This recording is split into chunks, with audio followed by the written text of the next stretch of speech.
ng negative 1. So, babalik tayo isa. Anong sagot? 0. Okay.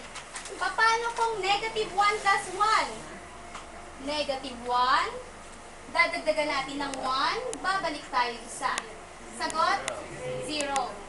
Paano kung negative 1 plus negative 1? Dalawang negative 1. Isa, dalawa. Answer? Negative 2. Galing, no?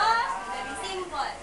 Pero pag mga malalaki ng numbers, mahirap na yung number line. So, better memorize yung procedure of adding integers. Okay? Dapat ma-master nyo na ito.